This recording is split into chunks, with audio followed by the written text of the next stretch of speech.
Mais uma vez, depois de algum tempo, nós estamos ministrando na série A Cura. Evangelho segundo a Marcos, capítulo 2, versículo 16, que diz assim: E os escribas e fariseus, vendo-o comer com os publicanos e pecadores, disseram aos seus discípulos: Por que come e bebe ele com os publicanos e pecadores? E Jesus, tendo ouvido isto, disse-lhes: Os sãos não necessitam de médico, mas sim os que estão doentes. Eu não vim chamar os justos, mas sim os pecadores. Oremos mais uma vez. Bondoso Deus e eterno Pai, louvado seja o teu nome para sempre. Te agradecemos, ó Pai, por mais esta oportunidade que o Senhor nos concede de estarmos reunidos, ó Pai, em teu nome. Eis aí a tua palavra que foi lida nesta hora, ó Pai.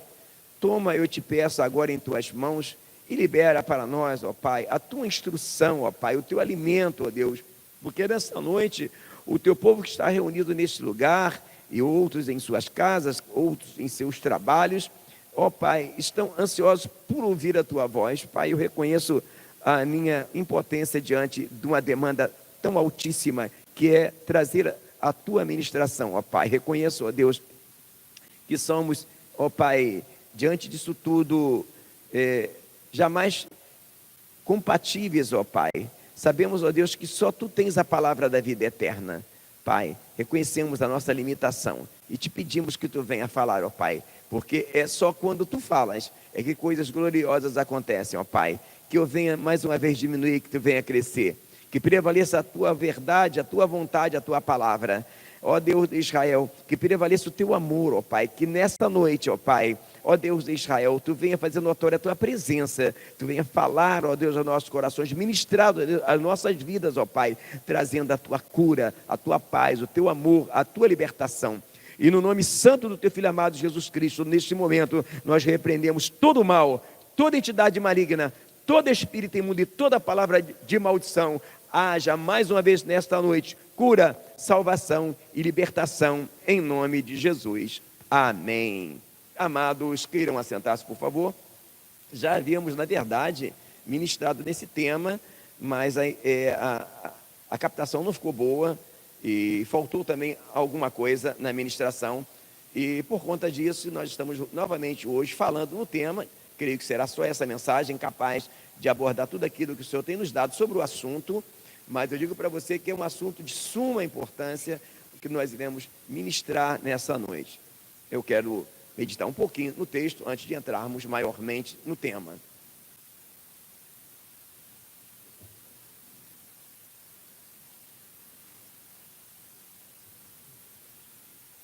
E o tema de hoje é narcisismo. Bom, aqui o que acontece aqui nesse evento, exatamente, é que Jesus foi sendo convidado, ele estava assentado à mesa, com os publicanos comendo. E alguém criticou ele, porque ele estava com os publicanos. E aí ele fala dessa forma: os sãos não necessitam de médicos. Alguém que fala assim, a pessoa depois fez um monte de coisa errada, vai para a igreja e diz que está salva. Pois é, mas ele veio para essas pessoas. Eu achei interessante que na mensagem introdutória que o nosso amado diácono Raí trouxe, sem saber que eu iria ministrar na cura, não é verdade, Raí? Ele falou justamente no tema de pessoas que se acham grandes. Então, há pessoas que acham que são melhores do que as outras, não precisam de Jesus, porque não bebem, não fumam, não jogam, entende? Tem uma vida, aos olhos da humanidade, uma vida íntegra. O problema é que quando ele diz aqui que os sãos não precisam de médicos, na visão deturpada de algumas pessoas. As enfermidades às quais Jesus veio curar as pessoas foram pessoas que bebem, que fumam, que jogam, que adulteram, que prostituem, fazem coisas semelhantes a essas. Só que todas essas coisas, todos os pecados, na verdade, são sintomas da enfermidade.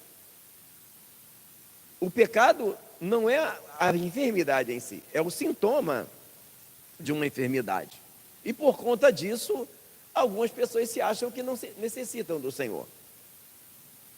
Mas um grande problema é de pessoas que entram no reino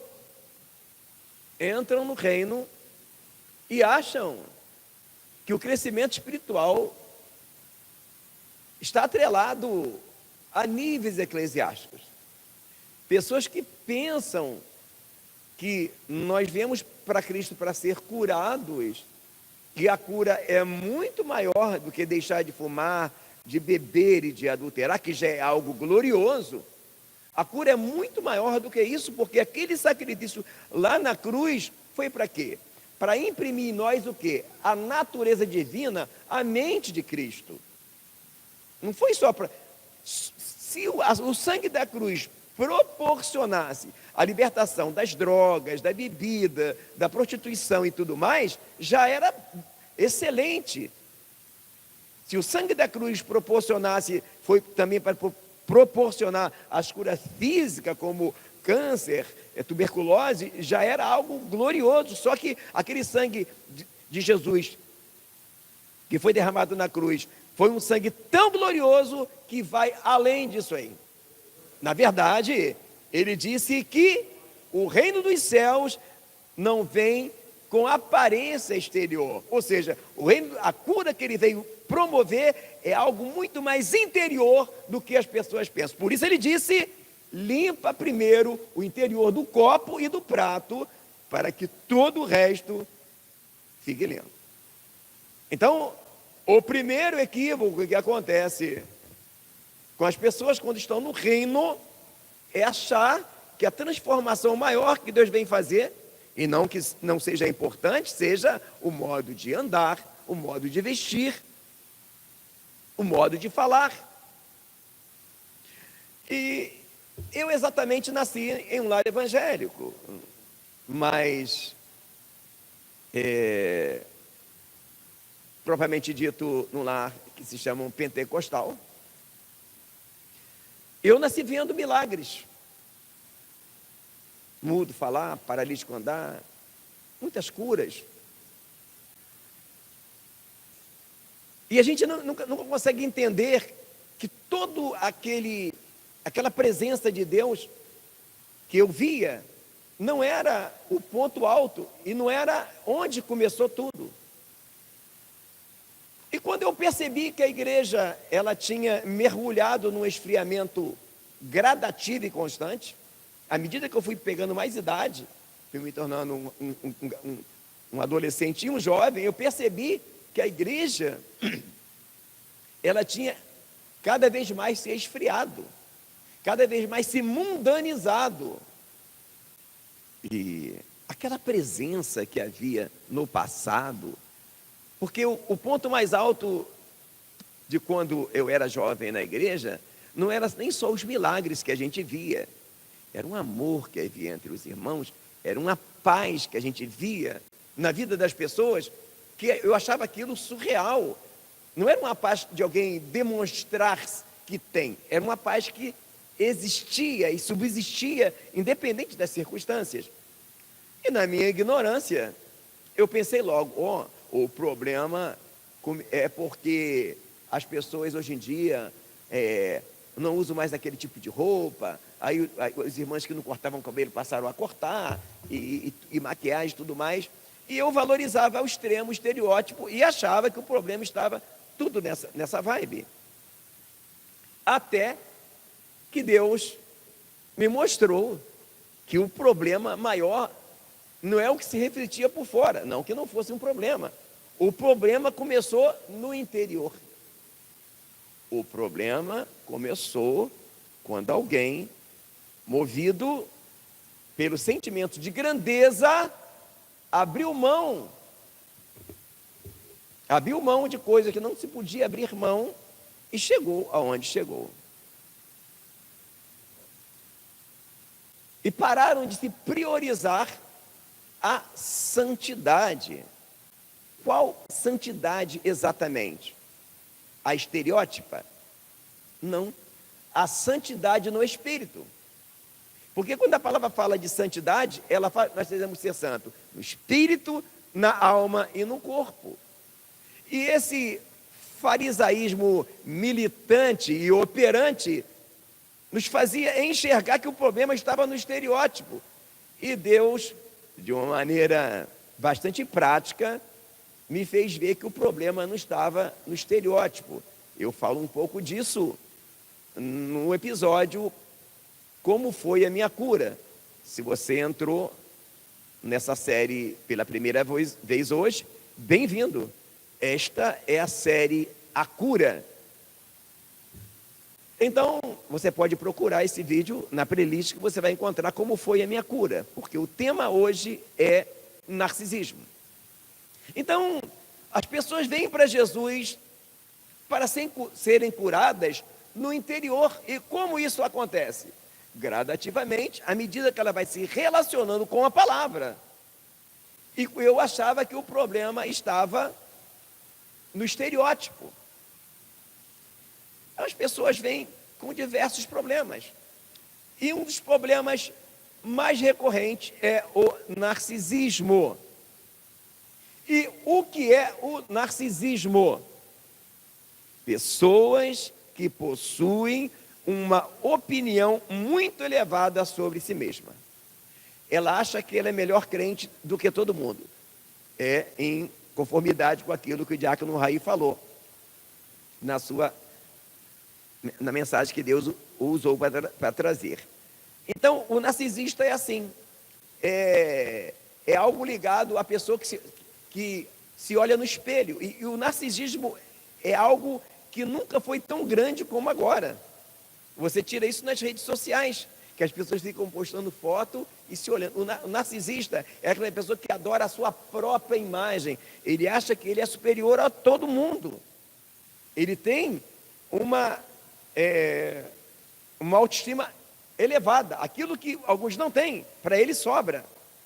Para a ciência não existe cura, mas para Deus não há nada impossível. Para a ciência não existe cura. Para psicólogos, psiquiatras, o narcisismo não tem cura. Para alguns psicólogos e psiquiatras, a origem disso tudo pode ser a forma de ser criado, a criação, pode ser algum trauma que aconteceu na sua vida pregressa, mas na verdade, a nossa carne, a Bíblia diz que a inclinação da carne é morte, é inimizade contra Deus. A nossa carne, de uma forma natural, ela só se inclina para o pecado.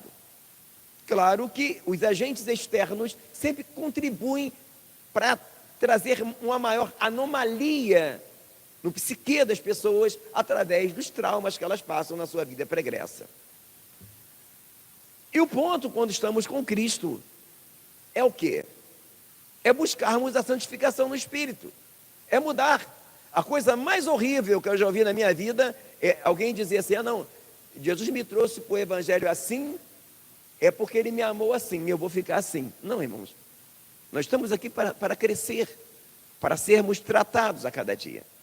E esta série, que é dedicada a todos vocês que serão consagrados ao ministério, e a você que talvez já seja um pastor, que já seja talvez um presbítero, um evangelista, um diácono, vale a pena você meditar naquilo que o Senhor quer falar conosco nessa mensagem.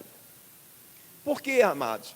Por causa do narcisismo, ministérios são destruídos, famílias são destruídas, empresas são destruídas, grandes empreendimentos são destruídos. Eu vou contar aqui só um caso bastante emblemático, que foi o caso daquele grupo que tinha na televisão, aquele seriado que ainda tem, né? Mas antigamente passava mais, do Chaves. Aquele grupo se desfez porque o principal o chefe era o Chaves. E ele não suportou ver que o personagem do Kiko estava chamando muita atenção. Ele queria ser o centro das atenções. E aquela briga culminou, você pode pesquisar sobre isso, com a desmantelamento, destruição do grupo. Então, a pergunta é, Jesus salva narcisista? Claro que salva, irmãos. O ponto que as pessoas não conseguem entender, que o quanto Jesus nos traz para o Evangelho, não é porque Ele viu em nós alguma coisa boa. É nós que vimos em Deus uma coisa boa e vamos para Cristo para ser curado. E se nós não entendermos isso, a gente vai ficar igual o povo de Israel, andando em círculo, procurando a terra prometida. Mas, como aconteceu com esse caso, existe ministério destruído. Às vezes por pastores que se acham que devem brilhar mais do que todo mundo. Departamentos, às vezes, na igreja são prejudicados, porque às vezes o responsável pelo departamento, ele quer ser o protagonista. Existem algumas características do narcisista. Vale lembrar que onde nós encontramos narcisistas? Em toda parte. Existem membro narcisista, diácono narcisista, presbítero narcisista, evangelista narcisista, filho narcisista, pai narcisista, mãe narcisista, patrão narcisista, gerente narcisista. Eles estão em toda parte. Claro que nunca houve uma época onde houvesse tantas pessoas narcisistas. E isso se deve, com certeza, a uma coisa que às vezes as pessoas não percebem. Nunca, em todas as épocas do mundo, houveram crianças tão abandonadas pelos pais. Às vezes, abandonadas pelo pai, não no sentido geográfico. Às vezes os pais moram na mesma casa, mas os filhos estão abandonados. Então eu já abro um parênteses aqui, para falar para você que é mãe, que é pai, entenda a sua missão, porque a forma com que você lida com seu filho vai promover o adulto que ele se tornará amanhã.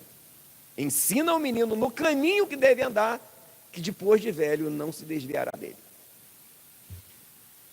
Então, existem alguns sinais do narcisista, e já vale a pena a gente observar. Número 1, que é ser o centro das atenções. Número 2, dificuldade de aceitar críticas. Quer ver, acabar com o narcisista, você criticar ele. Porque ele tem um sentimento de ser tão grande, se você falou que ele errou, ele é teu amigo a vida inteira, até o momento que você criticar ele. E não aceita, a opinião dele é sempre a maior. Então ele não aceita que você fale fora do que ele... Enquanto você concordar com ele, ele é teu amigo. Se você discordar dele, acabou. 2, extremamente invejoso. Muito invejoso. 5, mentiroso. 6, falta de empatia.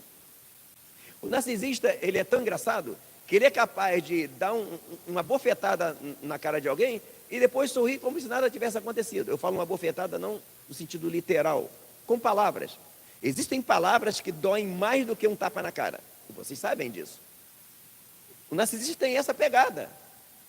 Ele te acaba contigo em público, ele te joga você lá no fundo da fossa, ele joga você no vaso, puxa a descarga, e como se nada tivesse, como se tivesse tudo normal. Lá, e fica, lari. É um narcisista, ele é assim. Ele não consegue perceber. Se acontecer com ele, ele fica destruído. Se você fazer um narcisista passar vergonha em público, se bobear, ele entra em depressão. Mas ele fazer as pessoas passar, para ele é normal, tranquilo. E olha o que a Bíblia diz. O mundo diz, né? Aquilo que você quer, aquilo que você não quer para você, não faz para os outros. O mundo fala assim, né? Mas a Bíblia não fala. A Bíblia diz assim, aquilo que você quiser que os homens vos faça elas primeiro. Bom, se eu quero ser respeitado, o que eu tenho que fazer? Respeitar. Então, para que você tenha uma noção do que é o narcisista. 7, vitimismo. Ele usa o vitimismo para manipular as pessoas. Ele é o coitado, ele é o problemático. O problema dele é o maior de todo mundo. E ele usa sempre a forma de vitimismo. Seja em qualquer setor que ele tiver. Mãe, patrão, pastor, membro. Ele usa o vitimismo para manipular as pessoas. É capaz de fingir que está doente. O narcisista faz isso. E manipulador.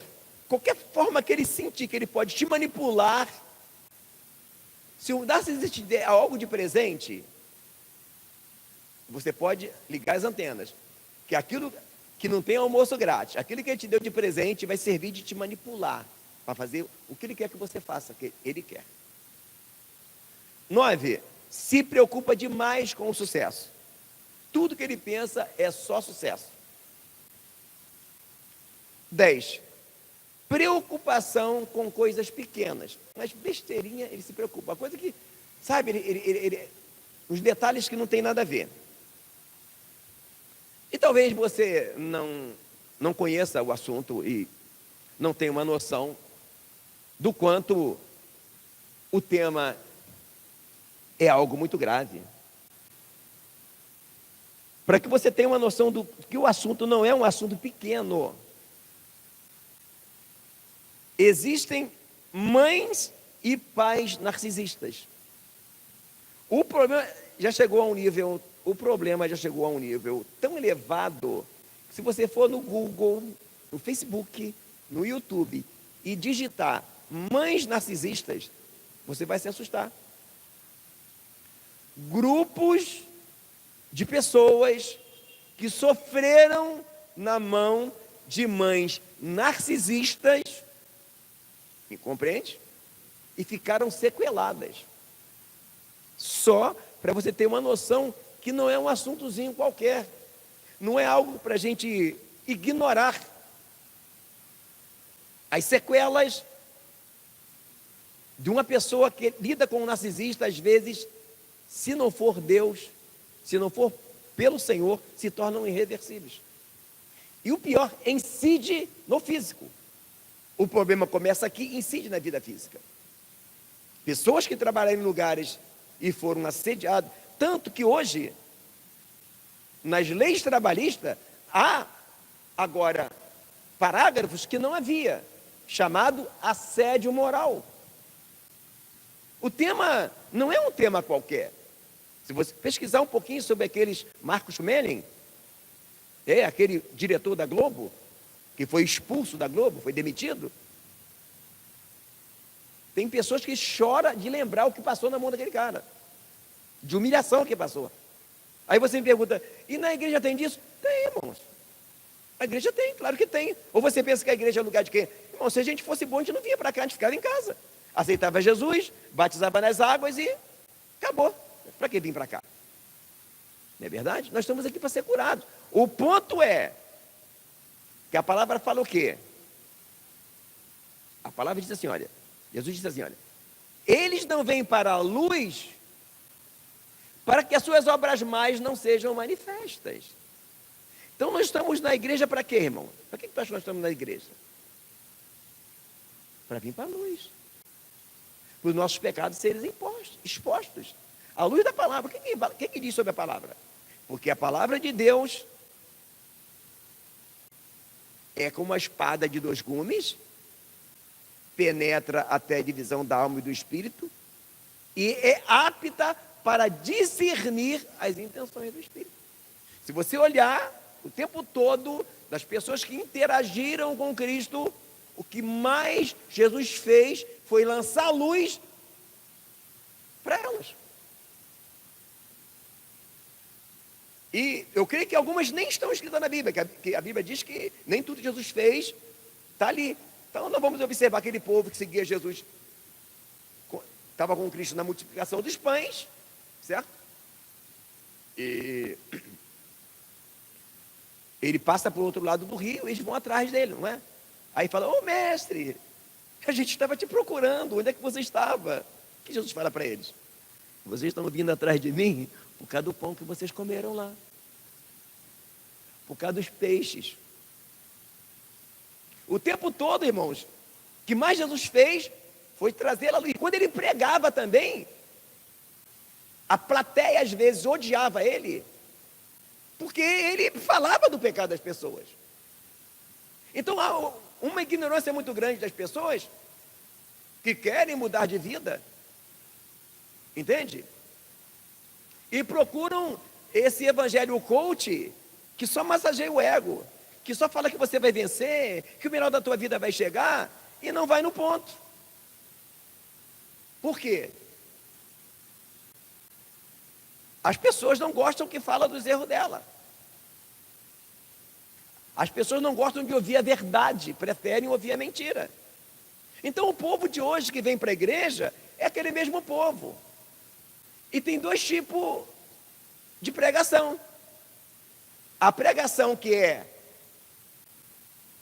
para os discípulos, para os apóstolos que continuaram com Jesus, e a pregação que é para aqueles que não quiseram Jesus. A prova disso, que se todo mundo que foi curado por Cristo, alimentado por Ele, realmente houvesse se convertido e grudado em Cristo, vocês acham que alguém conseguiria crucificar Jesus? Jamais, irmão. No cenáculo haveria só 120. Então tem dois tipos de pregação. A pregação que confronta e a pregação que massageia o ego. Então aquele povo que gostava de pão que Jesus multiplicava, a pregação é o quê? Venha para Jesus, que se você vai comer o melhor dessa terra. Aqueles que iam atrás de Jesus por causa de bens materiais, ele fala, vem para Jesus, que você vai enriquecer. É simples assim. Não que ele não possa abençoar, claro. Mas o ponto alto, que alguém irá para o céu ou para o inferno, é se ele entender qual é o problema nosso. E todos os nossos problemas estão atrelados à necessidade que nós temos em Cristo de buscar a cura interior. E ainda tem os espertalhões, né, que falam que vai promover a cura interior em 7 semanas, que vai fazer uma oração para a cura interior. Não, cura interior acontece o tempo todo. Quando você levanta a sua mão para Jesus, começou a tua cura. Começou. O problema é você entender ou não. Irmãos, o povo é o mesmo. Jesus fala que ele ia ser crucificado, ia ser morto, perto que ele ia celebrar a Páscoa. Ele celebra a Páscoa, quando acaba a Páscoa, quando acaba a ceia, o que o discípulo estava falando ali? Quem era o maior? Eles estavam já decididos entre eles, Jesus vai morrer, qual de nós vai ser o chefe agora? Teve uma mãe que ainda fala o quê? Senhor, eu rogo que tu segura um lugarzinho para os meus filhos aqui, um para a direita, outro para a esquerda. É o mesmo povo, irmão. Então, para esse povo, os profetas já estão aí, aí eles vão procurar esse tipo de palavra, aí vão em lugares, aí a profecia logo vem, olha, você vai ser muito grande, o teu nome vai aparecer em tudo quanto é lugar, Deus vai te levar de norte a sul para o Brasil, tu não vê uma profecia, eu não vou dizer, tu não vê uma palavra, irmãos, para ir no ponto. É só assim. O que a palavra fala? No final dos tempos, haveriam homens amantes de si mesmo, homens narcisistas, que amontoariam doutores conforme a sua própria concupiscência. Resultado disso, dá uma clicadinha aí no YouTube, de brincadeira, e bota suicídio de pastores, você vai se assustar. Vai vir uma tira assim, que não vai parar mais. Por quê? Estão dando remédio errado. Enquanto Jesus iria no ponto para curar a pessoa, hoje em dia eles massageiam o ego. O camarada chega na igreja cheio de mágoa no coração, qual é a profecia? Qual é a profecia? Deus vai ferir seus inimigos.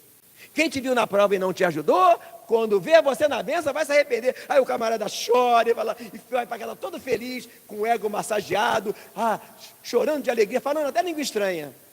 Aí quando chega não consegue dormir, porque está com insônia. porque na verdade tocaram o emocional dele, mas não tocaram o espírito dele. Percebe? Então, o ponto que Deus colocou no meu coração de ministrar sobre a série A Cura é porque isso acontece todos os dias. Eu mesmo, eu me lembrava das vezes, eu me lembro das vezes que eu vi pessoas, irmãos, que eu achava que aquela pessoa era super feliz, porque Deus usava assim, Deus usava daquele jeito, e quando a gente vai ver a pessoa não está bem, irmãos. O que é o reino dos céus? O reino dos céus não é comida e nem bebida. Justiça, paz e alegria no Espírito Santo. Eu ia conhecer melhor a pessoa, a primeira coisa, não tinha justiça, porque o narcisista não é justo. Ele maltrata as pessoas. Ele busca a sua própria glória. Não tem paz, geralmente vive em depressão. A maioria dos narcisistas, a maioria vivem deprimidos. Porque o narcisista é assim, ele sofre quando encontra alguém maior do que ele, sempre vai achar, não tem como ninguém ser o maior de todos. Então ele vive mal. O sentimento narcisista, irmão, é semelhante ao sentimento que havia no coração do diabo. O diabo não era pequeno no céu, só que ele não aceitou que acima dele tivesse alguém. Percebe qual é o coração do narcisista? É desse jeito. O narcisista, ele é um assassino em potencial. O narcisista tem um perfil de quem? De Saul. Irmão, quem era maior do que um rei? Já deu uma lida sobre os direitos do rei. O rei tinha prerrogativas que ninguém tinha. Mas quando alguém brilhou um pouquinho perto dele, ele tenta matar Davi. Então, de duas coisas, tem duas formas de a gente lidar com a situação. Ignorar, não, na igreja não tem narcisista, na igreja não tem, todo mundo aqui, aceitou Jesus, já virou um anjo, ou entender que estamos aqui para ser curados, e se essa palavra te pegou, corre com a louça, meu amigo, corre com a louça. Não vai brincar com a tua salvação, achando que essa mensagem não é para você. Claro que é importante pontuar que não devemos odiar os narcisistas. Por quê? Quem é um narcisista? O que a palavra fala do narcisista? Que aborrece seu irmão está em quê? Em trevas. Até certo ponto, sim, ele é até digno de pena. Mas só que ele é tóxico. Ele é tóxico. Ele faz mal. Então há casos e casos. Há casos que você tem que sair daquele emprego. Se é um namorado, e se é marido, não tem como mais de largar, é começar a orar ao Senhor. E se é caso de médico, é o médico. Não tem como, irmão.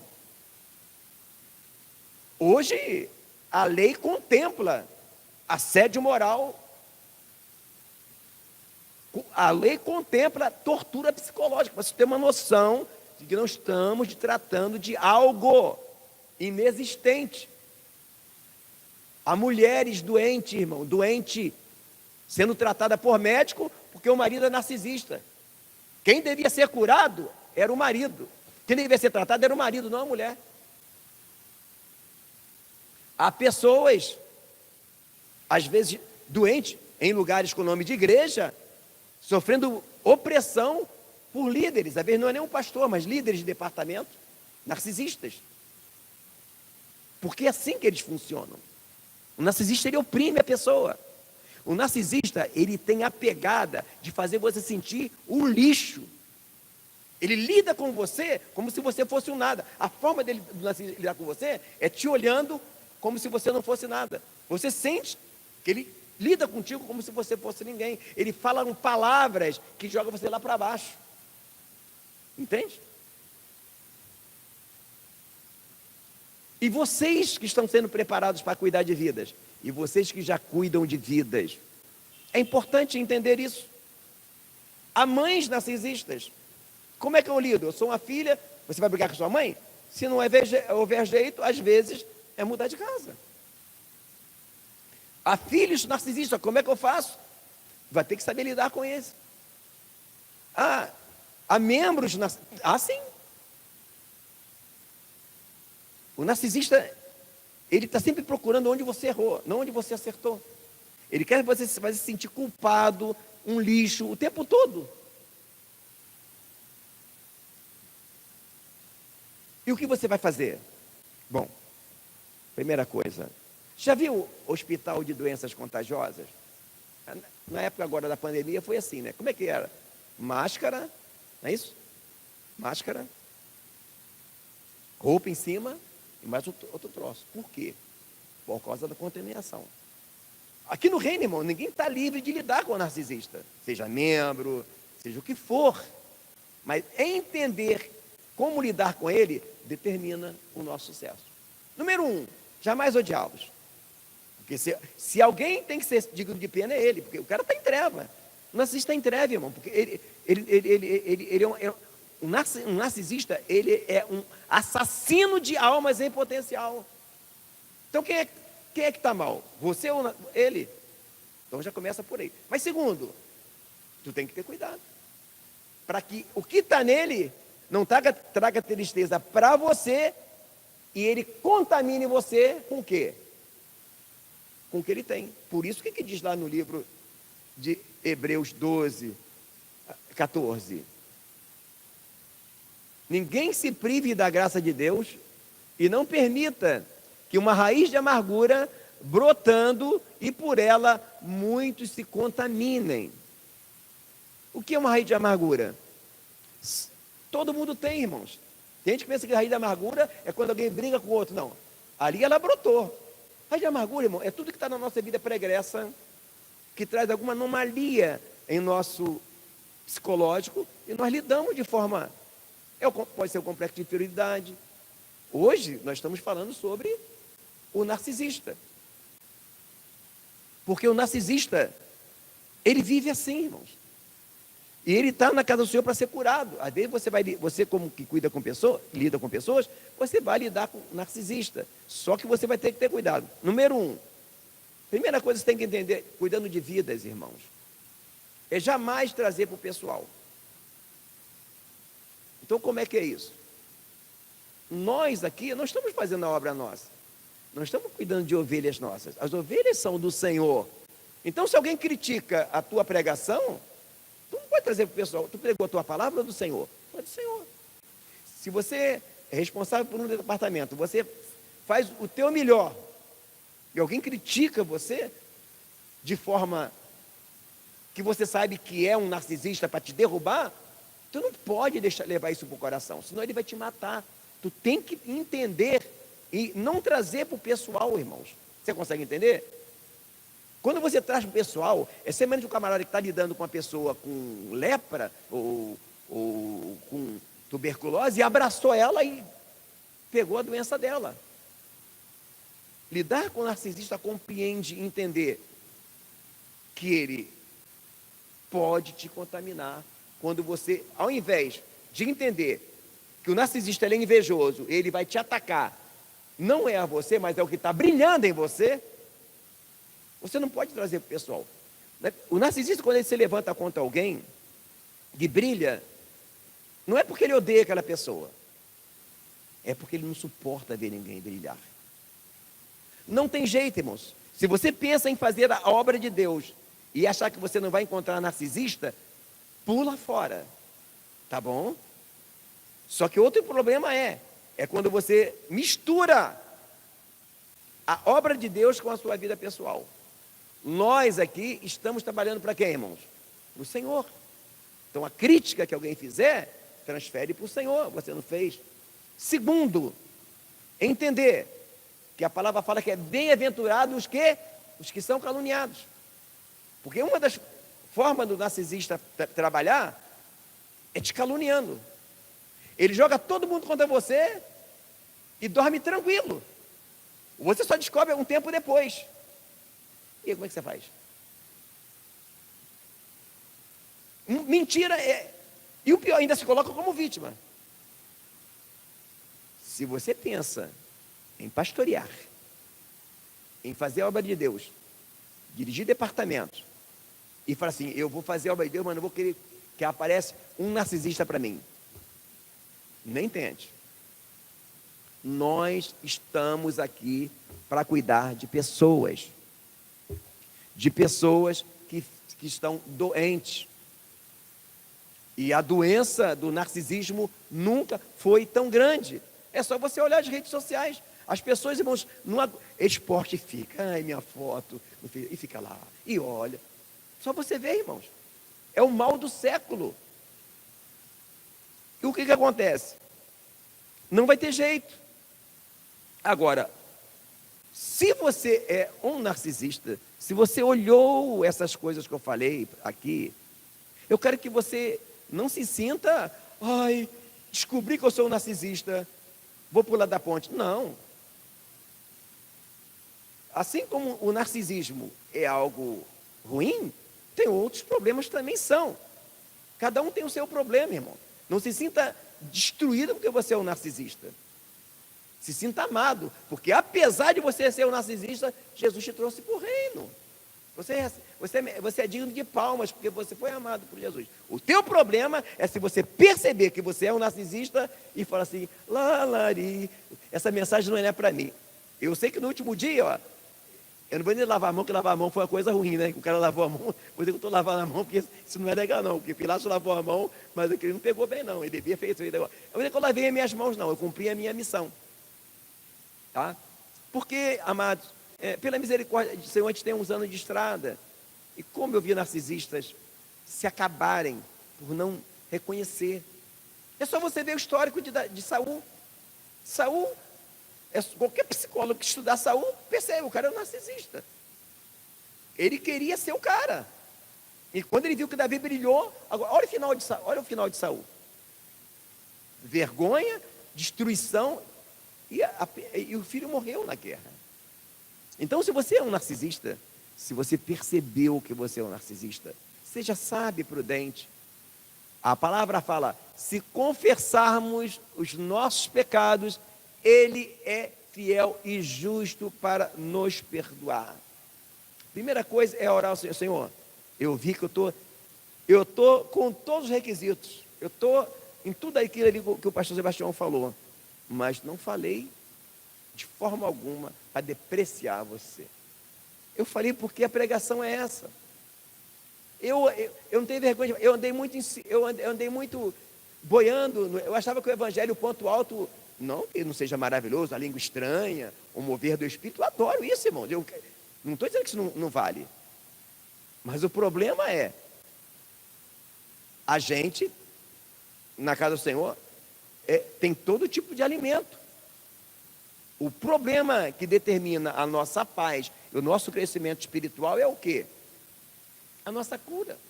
Porque o que acontece quando nós não buscamos a cura? Nós acabamos o quê? Colidindo uns com os outros. Irmãos, quando nós estamos brigados um com o outro, o que acontece? Deus não ouve as nossas orações, irmãos. A igreja não cresce, o reino não cresce.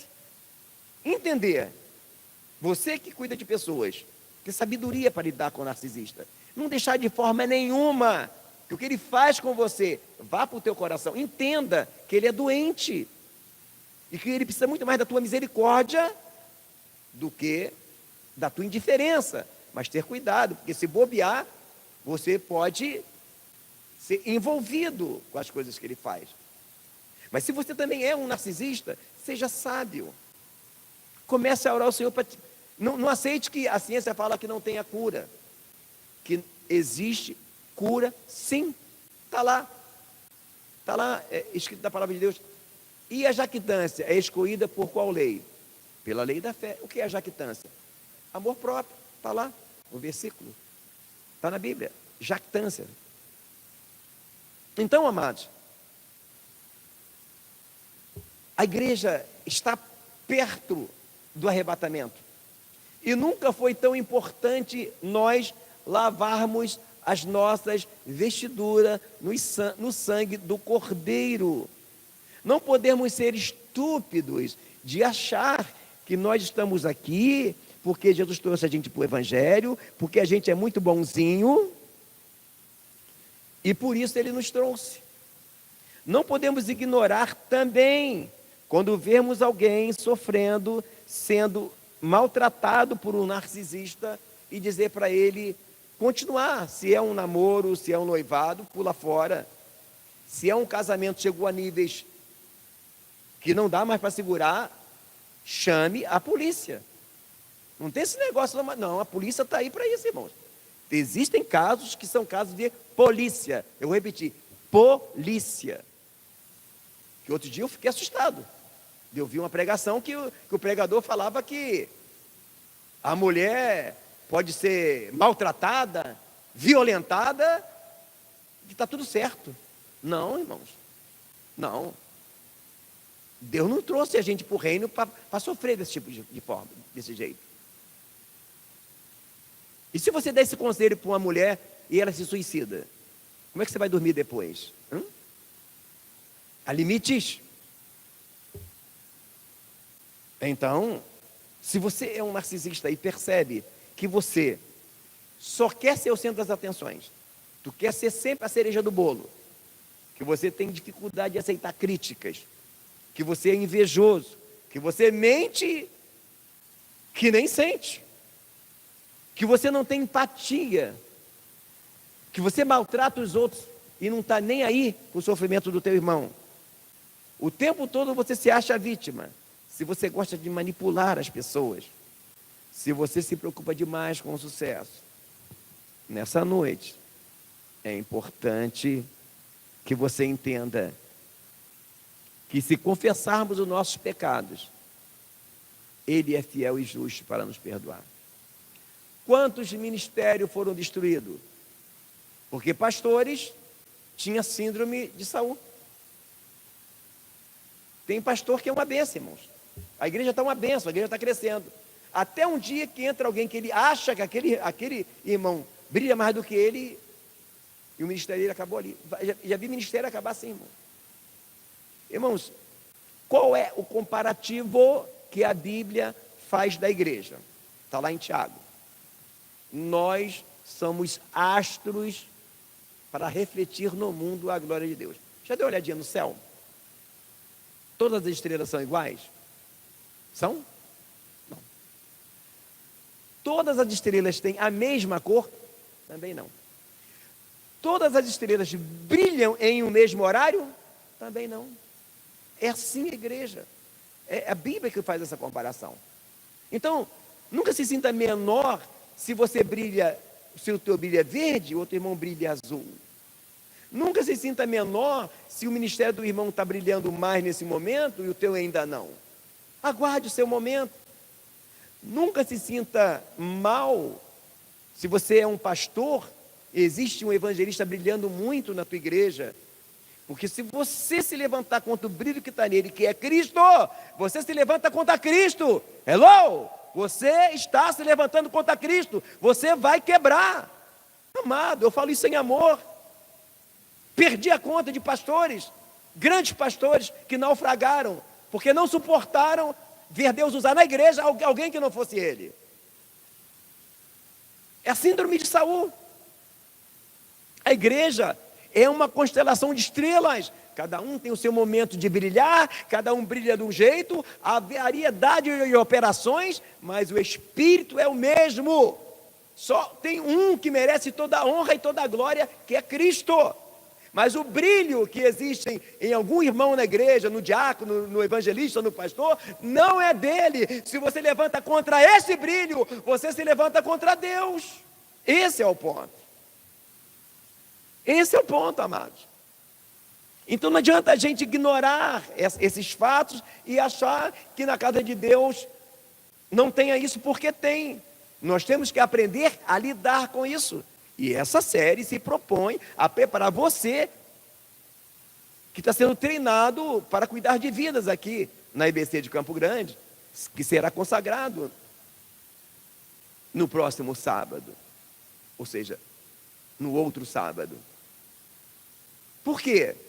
Porque a igreja é um hospital. Jesus falou com todas as letras. Os sãos não precisam de médico, mas sim os enfermos. Eu não vim chamar os justos, mas os pecadores ao arrependimento. Aí você, não, mas o médico não é Jesus? Claro que é, ele não está em você. Ou não está? É ele em você que vai te usar você para curar. Ter amor, ter paciência, ter o que mais? Sabedoria, irmãos. Sabedoria de lidar com pessoas. Se você não entender que as pessoas que Deus vai colocar na sua mão para cuidar serão dessa forma, isso não quer dizer, irmão, que você não vai chamar a atenção. Isso não quer dizer que você não vai falar a verdade, assim como eu estou falando agora. De repente, depois que a mensagem acabar, vai ter gente que vai sair do canal. Mas a minha preocupação não é se o canal vai crescer, se o canal vai diminuir. A minha preocupação é em pregar aquilo que Deus me manda pregar. Porque há pessoas perdidas no reino, irmãos. Perdidas por quê? Porque não percebem que a coisa mais importante que nós estamos aqui é para ser curados. Se você observar a palavra salvação, a palavra fala que pelas suas pisaduras nós fomos sarados. Essa palavra salvação é a palavra sozo. E a palavra salvação significa cura. Então, o que é ser salvo? Ser salvo é ser curado a cada dia. A nossa cura nunca termina até o arrebatamento. O momento que você achar que você já está tão curado que não precisa mais, você está se matando.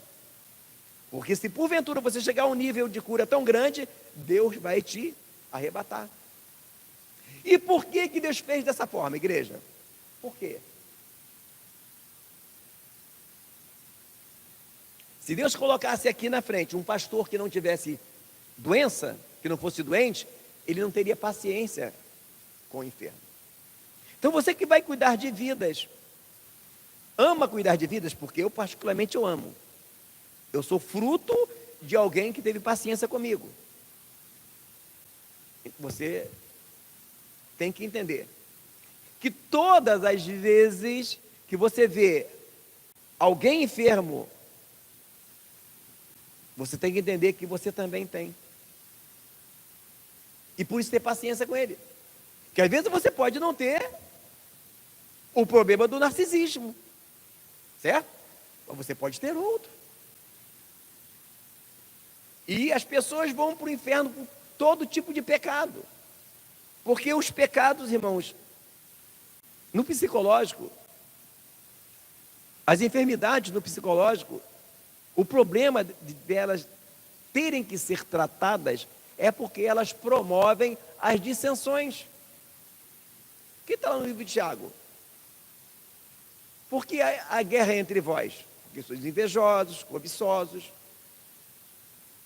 Nós podemos orar ao Senhor para pedir tudo.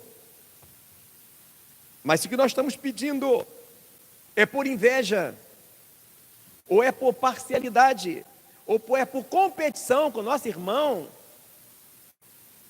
é pecado. A coisa não vai fluir. Por isso que às vezes você vê pessoas querendo coisas e quando conseguem não estão felizes. E se nós acharmos que estamos no Evangelho e que é impossível a gente mudar, a gente jogou fora na lata do lixo o Evangelho. O Evangelho é para nos transformar de fé em fé, de glória em glória. E cada vez nós ficarmos mais parecidos com Cristo. Mas, se lembrando que o juízo será sem misericórdia sobre aqueles que não exercitaram misericórdia. Que a misericórdia triunfa do juízo. Você está se preparando para cuidar de vidas. Você já tem que ter em mente que você está com um saco na sua mão para você fazer um depósito. Esse depósito é de oração? Sim. É de jejum? Claro. É de leitura da Bíblia? Sim. É de meditação? Sim. Mas também é um depósito de misericórdia. Às vezes, há casos que você está lidando, que são casos graves, que não tem como você abrir mão, tem que haver uma disciplina. Mas às vezes, é importante, você ter misericórdia. Se é uma coisa que dá para você relevar, nem sempre porque você tenha razão que você deve ser contundente. Então nós vamos observar o último tópico dessa mensagem, a misericórdia. Talvez as pessoas, se pessoas pensassem na importância do depósito, e Paulo fala, guarda o bom depósito em Cristo. Paulo diz, eu sei quem eu tenho crido e que Ele é poderoso para guardar o meu depósito até aquele dia. Se as pessoas pensassem no depósito da misericórdia, muitas pessoas teriam um futuro melhor. Então, a palavra fala que Davi era um homem segundo o coração de Deus. Existem muitas coisas que aprendemos com Davi. Uma delas é que ele reconhecia os seus erros. Ele fala, Senhor, quem pode entender os seus próprios erros? Purifica-me, Senhor, dos erros que me são ocultos. Então, todas as vezes que você vê alguém perceber que alguém é um narcisista ou outra coisa qualquer, se lembre que você também tem defeitos. Mas a outra coisa importante nisso tudo é o depósito. Algumas pessoas olham para a vida de Davi e falam, por que Davi pecou e mesmo assim alcançou a misericórdia? Nós aprendemos muito com ele. Aprendemos na parte que ele não era hipócrita, porque ele confessava o seu pecado. Ele fala, confessei-te o meu pecado, a minha maldade não encobri, o que Saul não gostava de fazer. Mas o que nós aprendemos com Davi, que eu queria pontuar, eu não quero falar de Saul, eu quero falar de Davi, é que Davi tinha um depósito de misericórdia grande. A palavra nos mostra que Saul covardemente, injustamente tenta matar Davi várias vezes.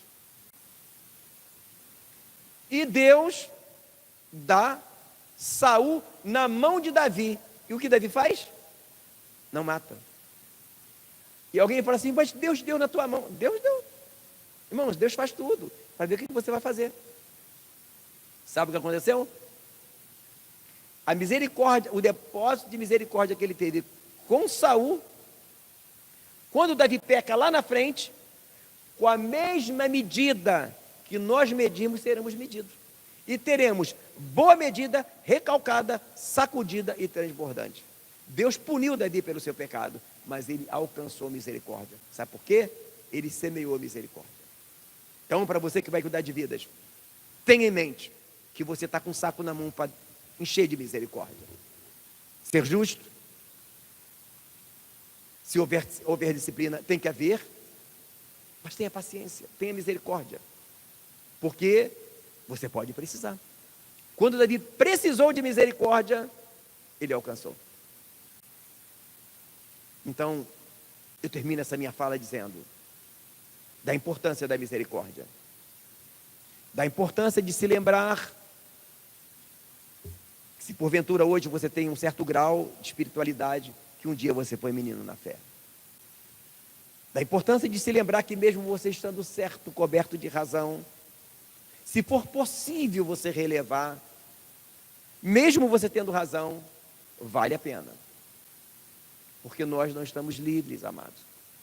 Nós nos esforçamos para não errar, mas podemos errar. Então, a importância da misericórdia é muito grande. Porque com a mesma medida que nós medimos, nós seremos medidos.